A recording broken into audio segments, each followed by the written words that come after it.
Maman. Viens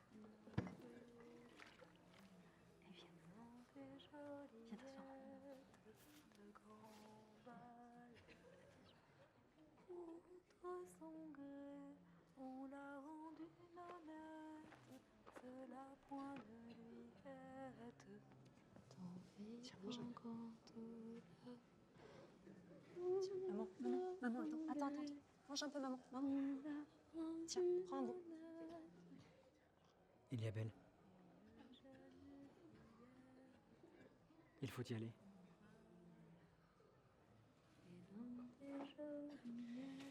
À quoi bon?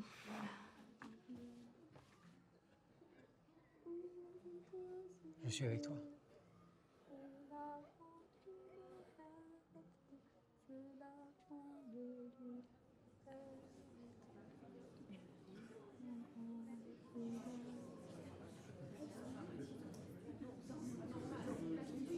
Silence!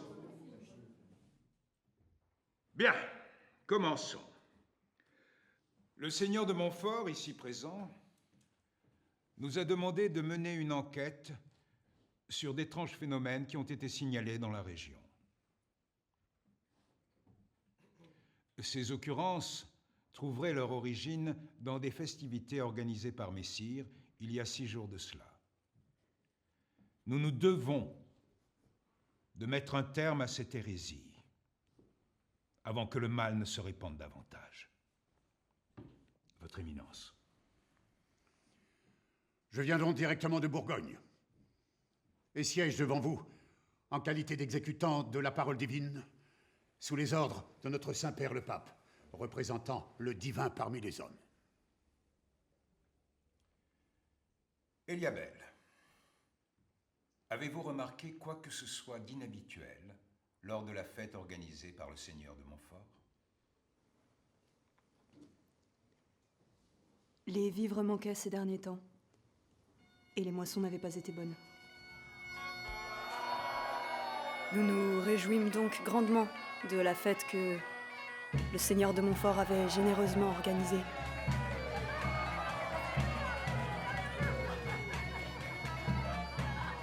La boisson vint naturellement à manquer, et je proposais d'aller en chercher davantage.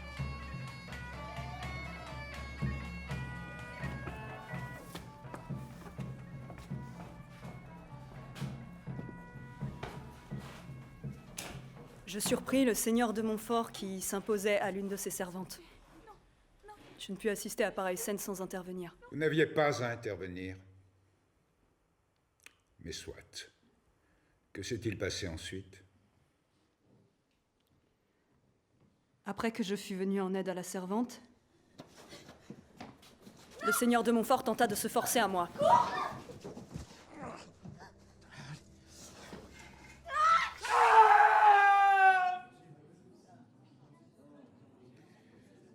Je vous l'accorde, vous avez une bien belle manière de conter les histoires. Mais en quoi tout ceci est-il censé expliquer les raisons de la folie qui s'est emparée de ce village? Non seulement elle est sotte, mais c'est une menteuse de surcroît. Et vous n'êtes qu'un monstre! Taisez-vous! Messire, je vous prie de ne pas exciter la foule davantage. Messire! Votre Éminence, nous sommes tous bouleversés par la situation. Eliabel la première. Essayez de la comprendre et laissez-la poursuivre. N'allez pas vous méprendre. Mon unique souhait est de faire respecter la loi de Dieu en mes terres. Je ne suis, après tout, qu'un humble serviteur du Tout-Puissant. Poursuivez. Je racontais tout à ma mère. Tout ce qu'elle eut à me dire, c'est que je devais me taire. Les conseillers du seigneur de Montfort vinrent à nous pour s'assurer que tout allait bien. Je ne sus que leur répondre. On ne revit pas le seigneur de Montfort de la soirée. Mais peu de temps après mon retour parmi les autres, Les gardes vinrent nous resservir en pain et en vin. Je ne mangeais rien, ni ne bus. Je n'avais pas la tête à ça. Mais tous ceux qui mangèrent et burent ce soir-là ne s'arrêtèrent pas de danser une fois le soleil levé. Vous sous-entendez donc que le pain et la boisson sont à blâmer pour vos malheurs? J'affirme même que c'est Messire, ici présent, qui a ordonné l'empoisonnement des convives puisque j'avais refusé ses avances. Je suis navré, mon enfant. Je crains de ne pas vous comprendre. Je ne vois pas en quoi une amourette avec le seigneur de Montfort expliquerait que le malin se soit emparé des âmes de tous ces pauvres gens. Quoi qu'il en soit, cette assemblée n'a pas été réunie pour débattre de vos peines de cœur.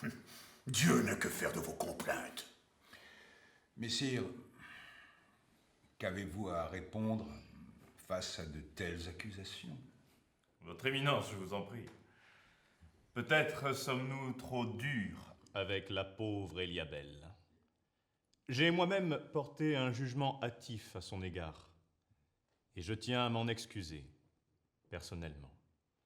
Mais malgré toute la compassion que je puis éprouver pour vous, ma douce Eliabelle, je suis désireux de savoir une chose par-dessus tout.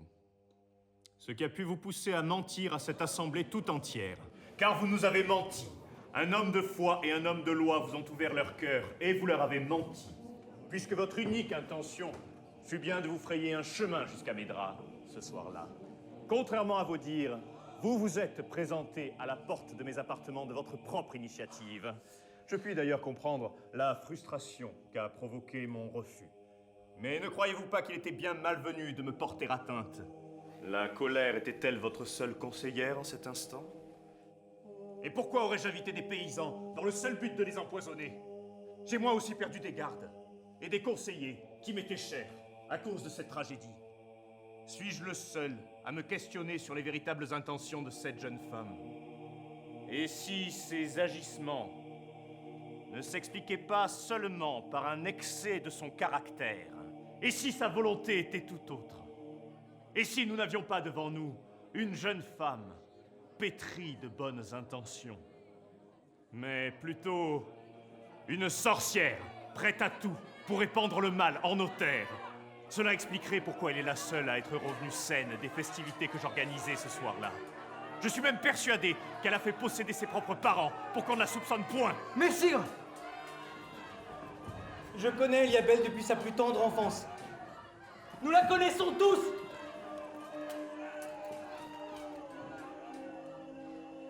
C'est une jeune fille droite, douce, aimante. Je doute qu'elle pût jamais se rendre coupable d'une telle apostasie. Alors comment expliquez-vous qu'elle se soit rendue à plusieurs reprises à la grange des damnés et qu'elle n'ait point été touchée par ce mal démoniaque? Je m'y suis rendu, moi aussi, avec elle. Cela me rend-il également coupable de sorcellerie? La version avancée par le seigneur de Montfort me paraît bien plus sensée que vos fariboles d'empoisonnement. Avez-vous des témoins pour étayer vos dires? Je n'en ai pas. Mais je suis sûre que je ne suis pas la seule victime de Messire présente en ces lieux.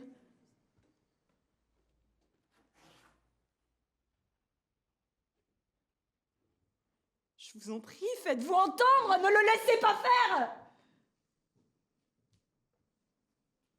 Ce silence est évocateur de votre vraie nature, celle d'une créature perfide qui voulut éloigner un honnête homme des préceptes de notre Seigneur. Oui, maintenant tout est clair. Depuis tout ce temps, vivait parmi nous l'émissaire du diable. Satan se cachait sous ses airs innocents. Le courroux du ciel s'abattra sur nous tous si nous ne la livrons pas aux flammes. Saisissez-la. Messire, vous faites erreur! Lâchez-moi! Par ordre du Saint-Père, je te condamne à souffrir en expiation de tes péchés. Elle doit brûler. Emmenez-la. Messire, vous faites erreur! Lâchez-moi! Oh, les empoisonnés! Permettez-vous que je vous accompagne? Mais sire, je vous en supplie!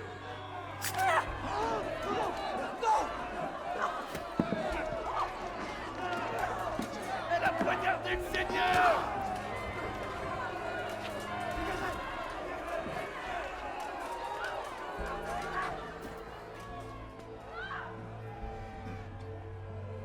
Papa!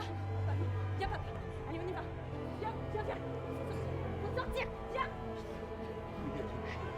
Sanctificetur nomen tuum, adveniat regnum tuum, fiat voluntas tua, sicut in cielo et in terra. Panem nostrum quotidianum da nobis hodie, et dimitte nobis debita nostra, et smitibus debiteribus nostris. Panem nostrum quotidianum da nobis hodie, et dimitte nobis debita nostra, et dimitibus debiteribus nostris, et ne nos inducas in tentationem, sed libera nos a malo.